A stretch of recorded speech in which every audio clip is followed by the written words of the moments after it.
Қанатым сенсін талмайды, елімнің абы сұлтаны. Асыл мұраңды жалғайды, Мағжанның біздей ұрпағы. Жақсы болсан жарықты күн көрмейді деп, Хакім Абай атамыз айтқандай, нағыз көркем сөз ұсталары да Мағжан атамыздың шығармашылығына жоғары баға берген болатын. Солардың ішінде Абайды, дүйім қазақ жұртшылығын әлемге паш еткен кемеңгер жазушымыз Мұхтар Омарханұлы Әуезов былай деген: қазақ жазушылардың ішінен әрине ең алдымен Абайды сүйемін. Менің бала күнінен ішкен асында, алған нәрімде барлығы да Абайда. Одан соң Мағжан сүйемін. Европалығын, жарқыраған әшекейін сүйемін.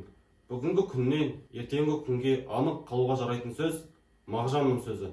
Одан басқамыздікі күмәнді, өте сенімсіз деп айтқан болатын. Осы жолдардан ақ біз Мағжан атамыздың Абайдан кейінгі ақын, яғни оның ізбасар деп те айта аламыз. Мағжан ақында жастайынан Хакім Абайды қадір тұтып, оның Кәусар жырларына ден қойған болатын. Ақынның атақты ақын, сөзі алтын, Хакім Абайға деген өлең жолдары соған дәлел. Жүсіпбек Аймауытұлының Абай ақылдан, Мағжан сезімнің ақыны деуі содан болар. Міне, биыл ақиқ ақынымыздың туғанына 130 жыл толып отыр. Мерейлі дата.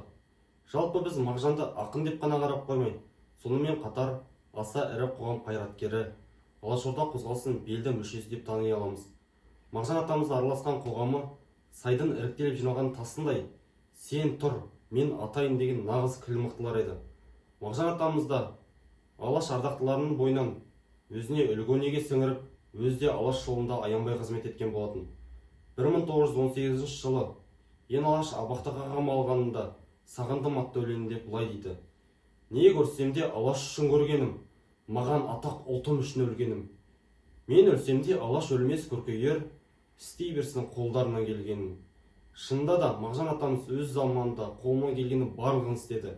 Еліне, жеріне қалтқысыз қызмет етіп, шексіз махаббатын дәлелдеген болатын. Әлихан атамыз Мағжан атамыз жайлы былай пікір берген: Мағжандай ақыны бар, бір жерде тізе қосып отырған 5 миллион халықтың тілі қалай жоқ болады.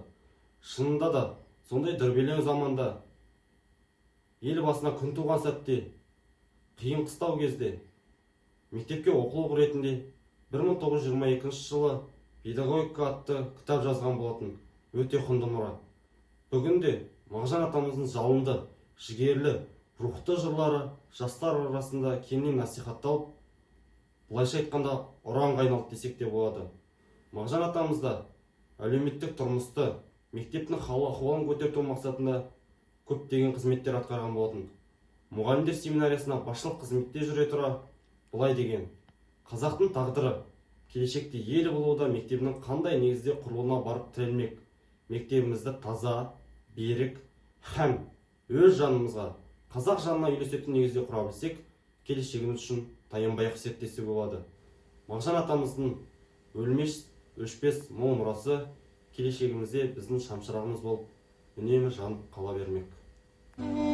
Дариға, сол күндерде күнім қараң, қазақ елі, бір ауыз сөзім саған, болғайсың сыншы болсаң, әділ сыншы, кінәні жүрекке қой,